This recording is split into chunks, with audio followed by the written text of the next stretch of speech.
Rabbi Dov Ber, thank you for joining me. You wrote a book called Mastering Life. What does it actually mean to master our life? Wow, that's a good question.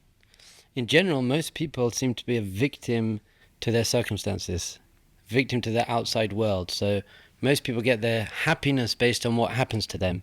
If their football team wins, then they're happy. Football team loses, then they're sad.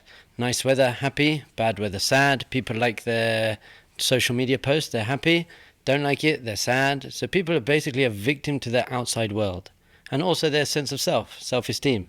If you think I'm cool, if I'm saying the right thing, wearing the right thing, I got the right body, I'm drinking the right thing, got the right phone, then I feel good about myself. And if I'm not getting recognition from other people, then I don't feel good about myself. So self-mastery is the ability to choose how I think and how I feel and how I act in the world, rather than just being a victim and reacting to what's going on around me. You mentioned happy. Should we be chasing happiness in life? Should we be chasing happiness? I think happiness is what most people want. Whenever I ask people, what do you want in life? Everyone says, I want to be happy. Yeah. But I think if we're chasing happiness, we'll never really get there. What we should be doing is we should be investing in the things that are going to bring happiness. For example, having a goal, having a clear goal in life to impact the world in a positive way, or to improve my character traits, or to have some sort of project in the world. Once we feel that we're reaching a meaningful goal, then the side product of that would be happiness. So I wouldn't chase happiness, but I would understand that happiness is going to come from achieving my goals. When you set out on this journey, to find yourself more, to become more spiritual, where did it all begin? Where? When? I was at university in England, Manchester University, as a DJ, dance music and drum and bass and hard house, and doing all of the mind-altering substances that go along with that lifestyle.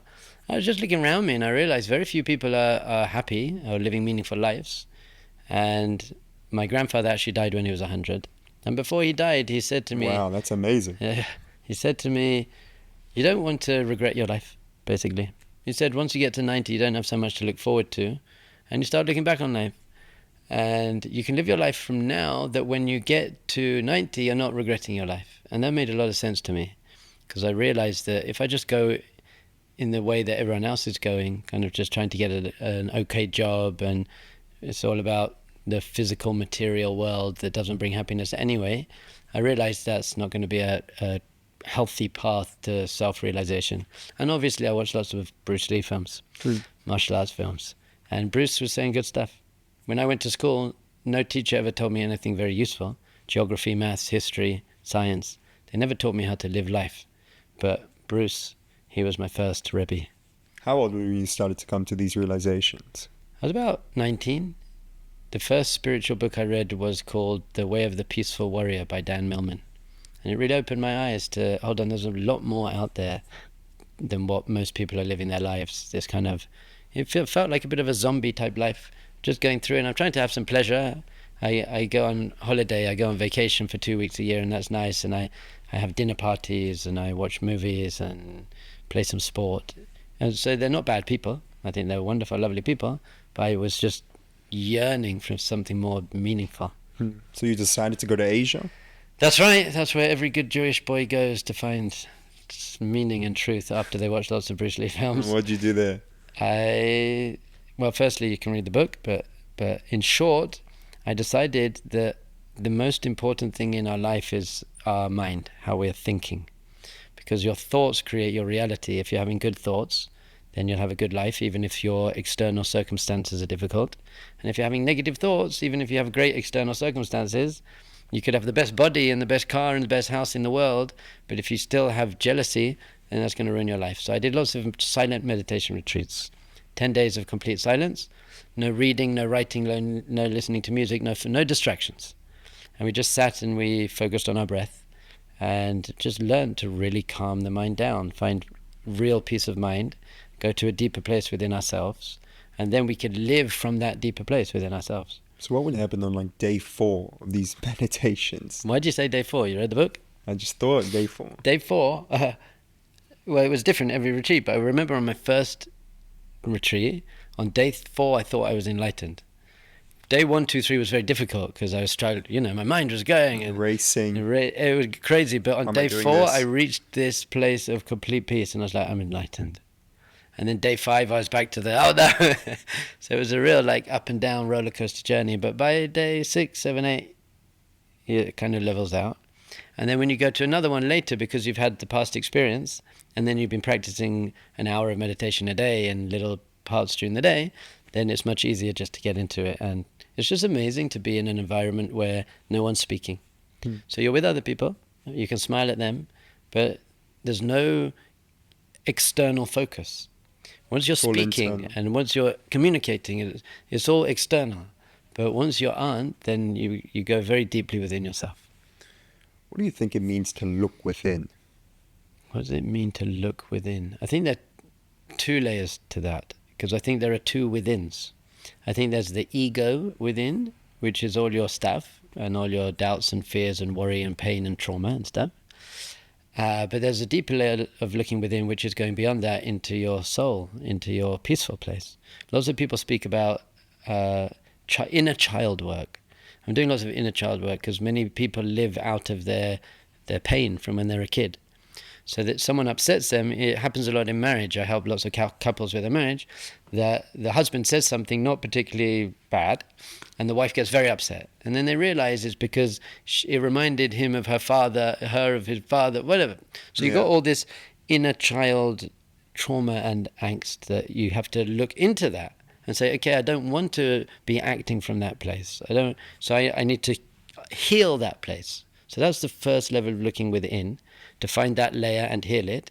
But there's a deeper inner child work, and that's the child that was never damaged before, unless, unfortunately, you had a terrible childhood from the beginning.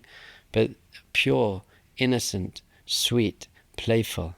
Very few people are playful nowadays. Yeah. Everyone's very serious. Even we're growing and we're learning. Young kids, they become serious so young. Yeah. Such a young age. But adults, I look around me, everyone's pretty serious. Yeah. And it's good to be serious. We have to achieve stuff, but no one's just a bit... We've lost our almost childish youthfulness. Our joy side, our fun side. Yeah. We don't find fun in anything anymore. No. Well, I do. Except for here. Someone came up to me the other day and said, you're such a kid. You get so excited by the littlest things. And I said, yeah, that's why I'm happier than you. Because it takes him you've got to be the biggest thing in the world to make him happy. So when you were living in Asia, and you were doing all these meditations, what were you thinking? Were you thinking, this is where I'm going to take my life? This is what I'm going to do for the rest of my life? Did you have any concepts of the Torah? Did you have any concepts? Not interested in Where Torah. was your head at during that I kind of time? thought I was going to open up an orphanage somewhere in India, an orphanage stroke meditation center. That was my general plan. Definitely knew I wasn't going into the Western office world. That I'd left that behind. But I thought I'd have some basic life in a ashram, teaching meditation and helping orphans, because I did lots of volunteering in orphanages, and it's very deeply meaningful, fulfilling work. So that was my general plan. How long were you in Asia for? For 6 years. Wow. And towards the end of your time in Asia, what made you want to leave? I actually I wanted to go to South America. Before I set up the orphanage in India, I had always wanted to canoe down the Amazon. So I enjoy watching wilderness documentaries like Survival, Bear Grylls and Ed Stafford. I'm Australian, I love that stuff. There you go, the outback. So I thought I'm going to canoe down the Amazon. That was going to be my next plan. And I was actually going to go and do some shamanistic training, like mushroom retreat type stuff. As a shaman? Yeah. Wow. So I was going to do that. I did some shamanic journeying when I was in Sri Lanka. I was very into that kind of earthy, the wisdom of the earth, what Mama Earth can teach us, Gaia. What do you feel about that now? How do you feel about that now as a religious man? Because there's been an explosion lately of people it's always been there, but now there's this deep fascination when it comes to psychedelics, when it comes to these different things that can alter your mind, to elevate consciousness. It's just become like the forefront of everyone's mind. So why do you think that's happened, number one? And how do you think we should be going about this? No, it's a good question. Firstly, there's definitely a place for medicinal plants. Johns Hopkins University is really studying. There's lots of scientific studies and research that if you have PTSD or deep trauma, that it can completely open your heart. So if you've been in Gaza and you've lost a friend or whatever, or you've been sexually abused, Deep trauma. there's a lot of place for that. On the other end of the spectrum is, I just want to have some spiritual experience. So Judaism's not into cheap spiritual experiences. We're into, you got to work for it. I always give the example of, I went to Machu Picchu a few times, and you can either climb the mountain or you can get a bus up. So if you climb the mountain, you appreciate it much more when you get to the top. If you get the bus, you didn't earn it. Right. You got to be wary of unearned kind of experiences, and also it's just a big high. It feels amazing, but then you probably come down. So people say to me, no, but it opens me up to stuff, and then I can just work towards it naturally. But in general, it's very hard to reach such a high place naturally. So just as a bit of a high and a connection, it makes me feel more connected to God. Maybe even you feel more connected to God, but maybe God doesn't necessarily want that. God wants you to pray and wants you to meditate and wants you to learn Torah and wants you to do mitzvahs in a conscious way, and just put in the effort to reach a consistent state of high consciousness rather than going for intense high consciousness and then basically coming down a bit. So let's say then you got the middle ground. Then you got people who are suffering from anxiety. So you've got the proper PTSD, trauma, dysfunctional place, and then you've got the just recreational. Looking to have fun. Yeah. So then you've got the middle ground, which is a grey area, because I think there are very few people that couldn't be very healed through breath work and ice baths and things like that. It would just take a lot longer. So maybe to do something, to have an experience once a year maybe, just to open something up, but then to do the breath work and the meditation and the mindfulness for the rest of the year, for that person, that could be a healthy balance. But I guess it's a case-to-case basis. It's hard to decide who needs what. How do you go about meditation? Oh, it's very easy. Sit up straight and sit up straight because you want to feel alert and awake. And it also opens up your lungs so that you can get more air, more oxygen in. And there's really many different types of meditation, but the most basic foundational type of meditation in Hebrew is called hashkata, is just to quieten the mind. That means quiet the mind, hashkatan? Hashka from the word sheket. Says hashkata, quieten the mind. Quiet, shush. Yeah. That's right. Nice. So your mind, from when you wake up in the morning to when you go to sleep, your mind is just running, judging, doubting, worrying, fearing, hoping. Your mind's going crazy. So how do you calm and control your mind is by focusing on the present moment. So even if you play tennis, I used to play tennis a lot, so you're not thinking about your emails and what you're having for dinner or what people think about you. You're very focused on the game. Yeah. But tennis doesn't calm you down. It focuses you in the present moment. It doesn't calm you down. So what you have to do is you have to focus on something in the present moment that intrinsically calms you down, which is your breath. Just focus on your breath coming in and your breath going out. Breath coming in, and what's going to happen is after a quarter of a second, your mind's going to freak out. Can't do this, I'm bored, I'm anxious, I'm frustrated. All you have to do is take a deep breath and gently bring your concentration back to your breath going in, coming out. Your mind shoots off again, just gently catch it, even smile. What most people do is when they realize they're finding it difficult to focus on their breath, they get frustrated, and that just takes them further away. So all you have to do is notice. As soon as you notice, come back. And so that when you first start meditating, the practice, rather than just being able to focus on your breath, it's going to be catching your mind and bringing it back. Catching your mind. It's literally like training an animal. Catch it, bring it back. Very gently, lots of self-compassion. Even joy, you've got to enjoy it. People take it very seriously. No, it's got to be relaxed. You've got to relax yourself and enjoy it, breathing deeply, coming into the present moment. Yeah. I want to talk about this for a little bit deeper. There's been this explosion of people wanting to go to these meditation retreats. Someone named Joe Despenza, he's thousands and thousands, tens of thousands of people wanting to go to these retreats, and they're saying they're having these spiritual experiences. I heard a story over from my mother. She said there was a blind person, and whether the story's true or not, I take her word for it, but she said that through one of these experiences, these meditation experiences, a blind person was able to see. I heard someone who was in a wheelchair and they could walk. Just all these different types of amazing things. How is any of this happening through meditation? What's actually going on there?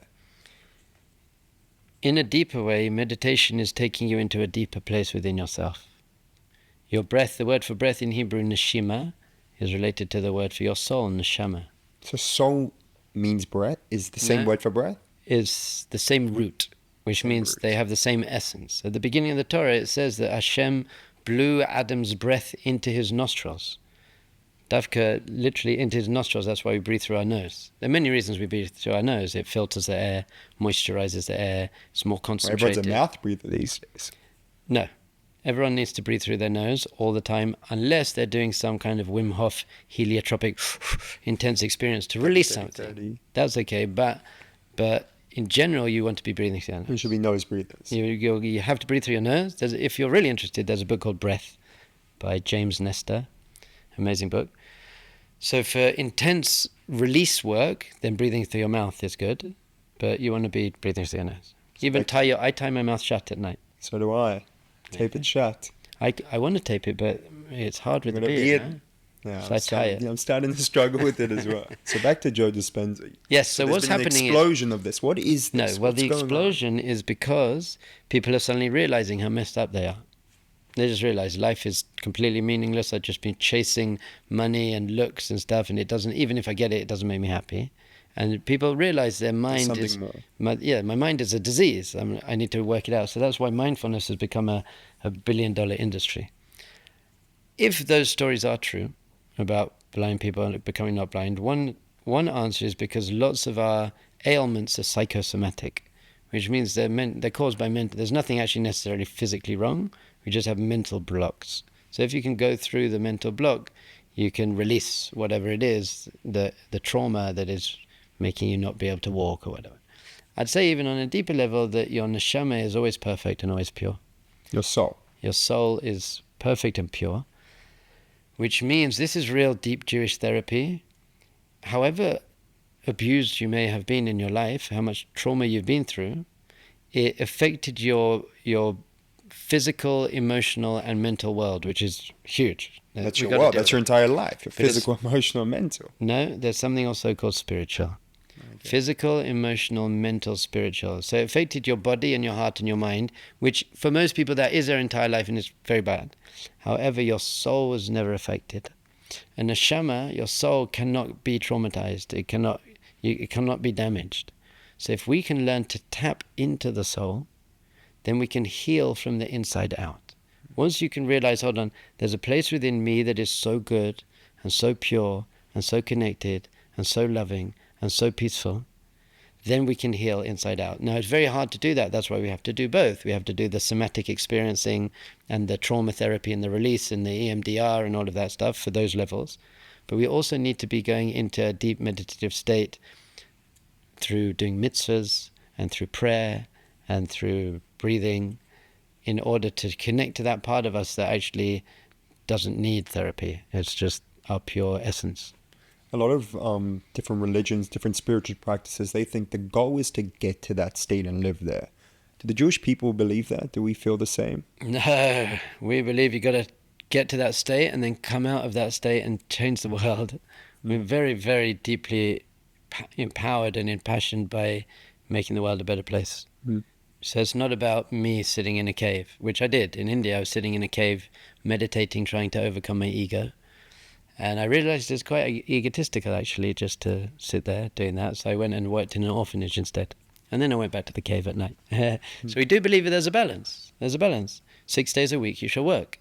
On the 7th day is Shabbat. On Shabbat, related to the word lishbot, which means to stop.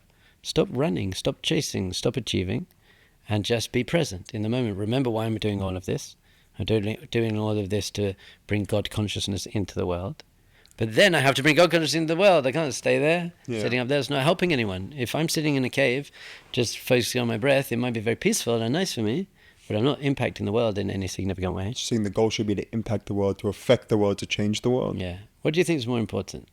Reaching a very, very high state of meditation or running an orphanage? I would say running an orphanage. 100%. I think anyone would say running an orphanage. I hope so. One, you're serving everyone. The other one, you're serving yourself. I hope so. When is there, though, the right time for you to reach that high state? How should we be doing this once a day, once a week, once a month? Should one be trying to meditate? Like how should one develop this practice, and how often should he be doing it? Should he beat himself up if he doesn't do it? Yeah, you should always beat yourself up. No one should ever beat themselves up. We never do things that don't work, and beating yourselves up doesn't work, so we don't do that.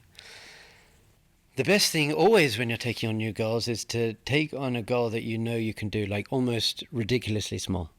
So Jordan Peterson talks about just make your bed in the morning. That should be your first step. Make the bed. Oh, interesting. Set the bar as low as you can, but something achievable. And you achieve it, and then you feel good about yourself, and then you can do more. And then you continue, and that way you can continue to build and build and build. If I set my goal is make $1 million, there you go.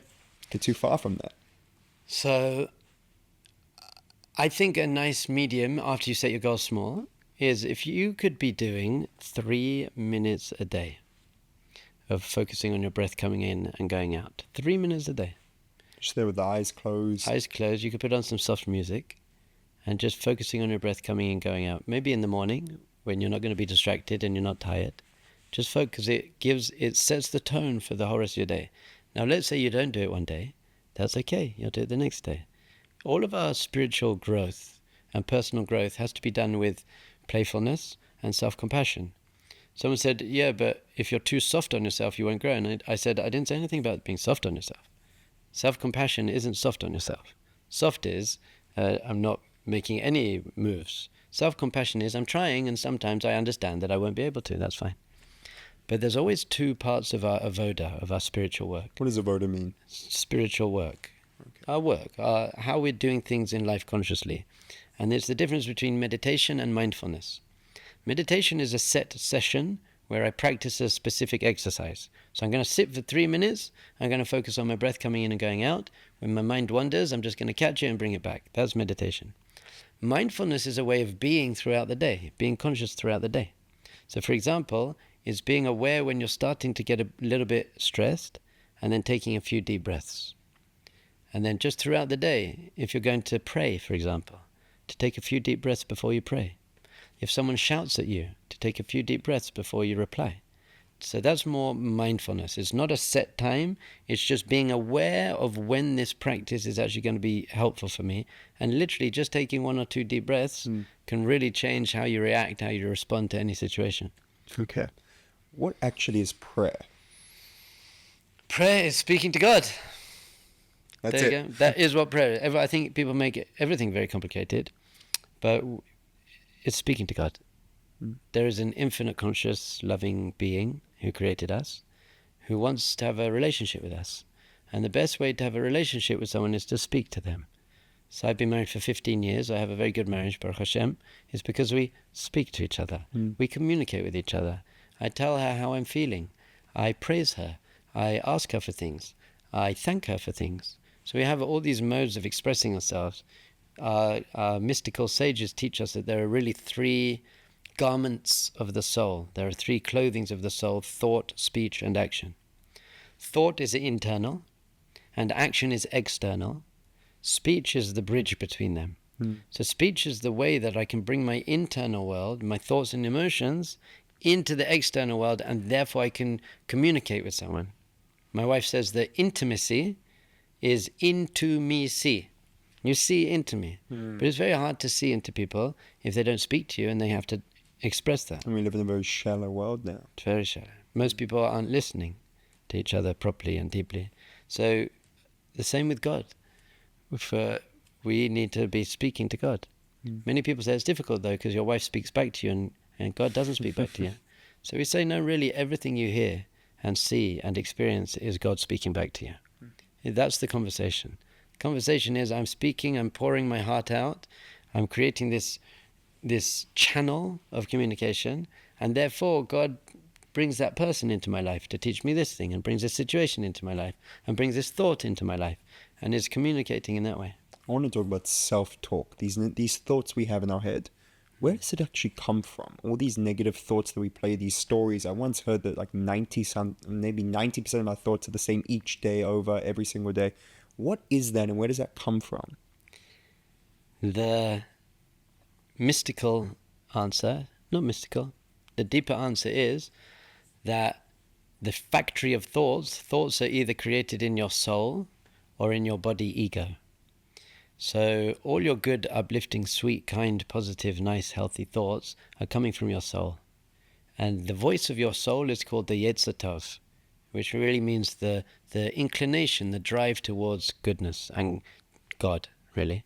And then the voice of your ego and your physical, animalistic drive body is called the Yetzer Hara, the drive towards the evil. So you have two different sides. You have two things. This is your consciousness, and your soul is putting thoughts into your consciousness, and your body, ego, is putting thoughts into your consciousness. You're kind of in the middle, and it means Then who are you? Our sages teach there are 5 levels of the soul. Three of them are significant for this discussion. The lowest is called the nefesh. And the nefesh really means just the enlivening spirit. Like an animal has a nefesh. It's just eat and selfish, animalistic drive. Then you have the neshama, which is the higher level of the soul, which is just your godly, pure drive. In between them, you have something called the ruach. And the ruach is really your free will point. It's a thing in between where it's called the ruach, one of the reasons, because ruach means spirit or wind, because it can flow between the neshama and the nefesh. So it gets pulled. The neshama is saying, hey, just do good and just be good. And the nefesh is saying, just feel good and look good. Stay in bed. Come on, get out of bed. Shout at the person. Say something nice to the person. So It's you're... that constant fight of, do I do good, do I do bad? That's right. Wow. So the ruach is who you are in this world. Really, ultimately though, your essential self is the neshama. But once the neshama has joined with the body, then your consciousness fell really into this level of ruach, and then you can start choosing. Now the problem is that most people identify with their body ego more than with their soul. So you say things like, I'm hungry. What does that mean? It means I want to eat. I'm tired. Neshamas don't get hungry and tired. Souls don't. Well, they do. Souls get hungry for mitzvahs and Torah. But usually when you say I'm hungry, that's not what you mean.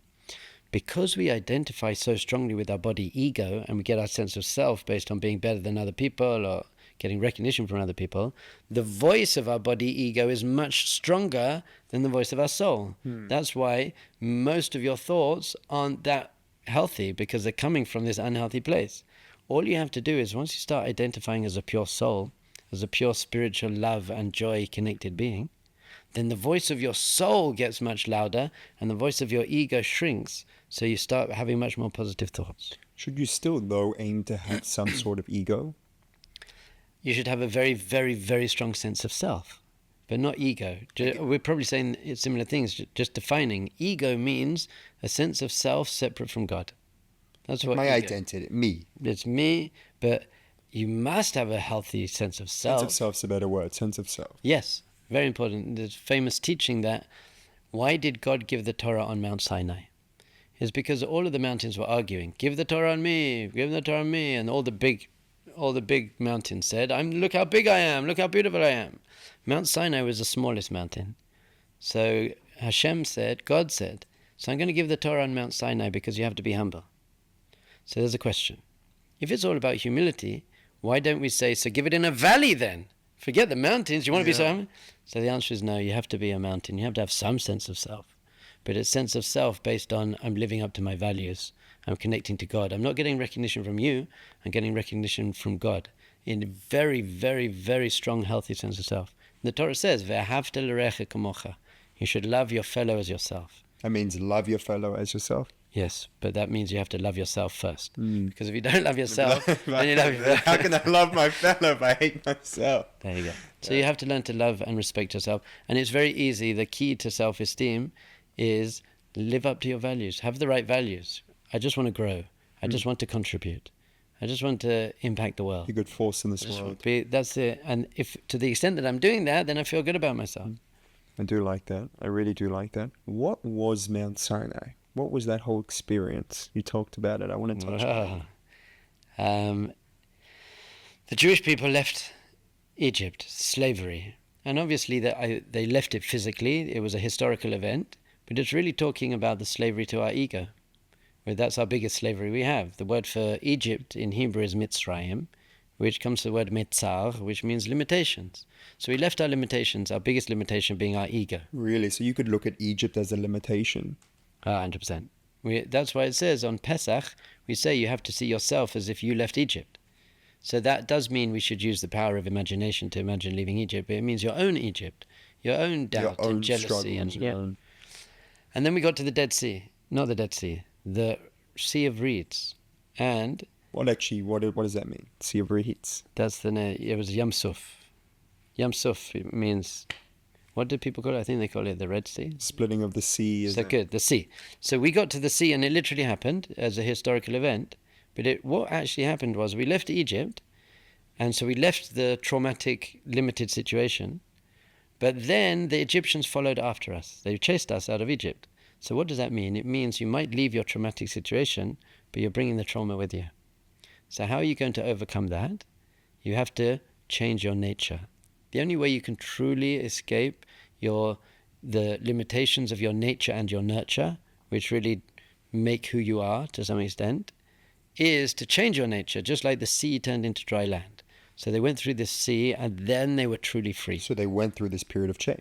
They went through this deep internal change, and then 49 days of counting up to Mount Sinai.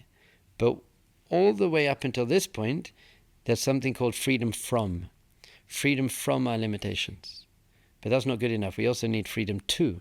It's great, I'm free from Egypt, but now I'm free to do something with my life. To go where? The Promised Land. Israel. So the word Israel is made up of two words, Yashar and El, which means straight to Hashem. That's what Israel means. Really? But in order to get there and then live a high God-conscious level, we have to know the rules. We have to know how to reach our ultimate spiritual potential. So God gave the rules to the Jewish people at Mount Sinai. This is the rule book and the guidebook to reaching your highest spiritual potential as individuals and as a nation.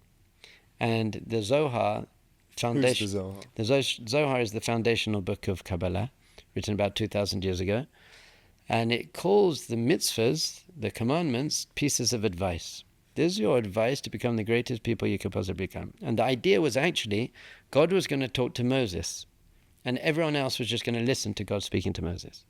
But they all complained. They said, we don't want to hear him speaking to you. We want God to speak to us directly.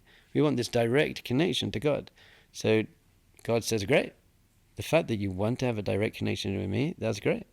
So then we have the mass revelation, the only religion who claims that God spoke to every single man, woman, and child standing at Mount Sinai when it was revealed this deep, personal, loving relationship. And then Moses, over the next years, wrote down, now this is a guidebook. How are you going to reach your potential? You spoke about mitzvah. What actually is a mitzvah, and can anyone do one? A mitzvah, the simple translation is a commandment. But I say just say it's too simple. It's too simple. So the first idea is a piece of advice.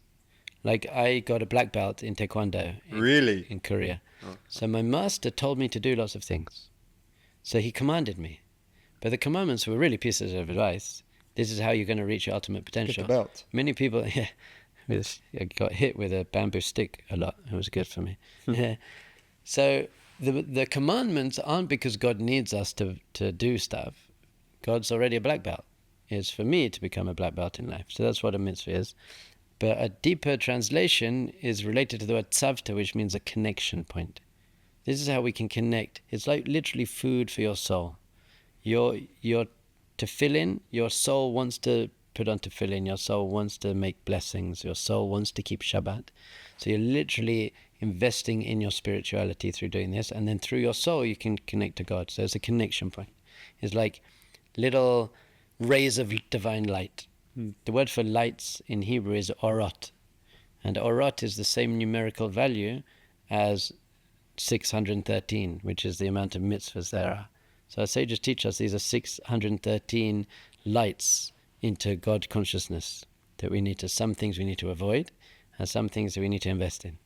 I want to talk about health a little bit. When it comes to diet, when it comes to exercise, these different things we do in the physical world to better our life, where do you stand on that? And what do you think, where should someone be focused when it comes to diet? How should he approach that? It's a theme I want to have on the show I want to talk about health. I want to talk about diet. I want to talk about exercise. I want to talk about lifestyle. When it comes to these categories, what should someone be doing to align themselves when it comes to what they eat, what they do? Great. Well, firstly, it's a mitzvah. It's a piece of advice from the Torah that you have to look after your I health. love that idea, advice. It's a piece of advice. So you have to look after your health, because the healthier you are, the more vitality you have, the more resourcefulness you have, the more energy you have, the less you need to sleep, the more you can achieve in the world. If you see your body as the vehicle for your soul in this world, then the stronger and healthier your body is, then the more you'll be able to achieve. So that's the first thing. Very physical health is very important. It's also important for emotional health, because if you're feeling run down and tired, then you're more emotionally vulnerable. So to have that baseline. So physical health is very simple. There are really three things that everyone knows already.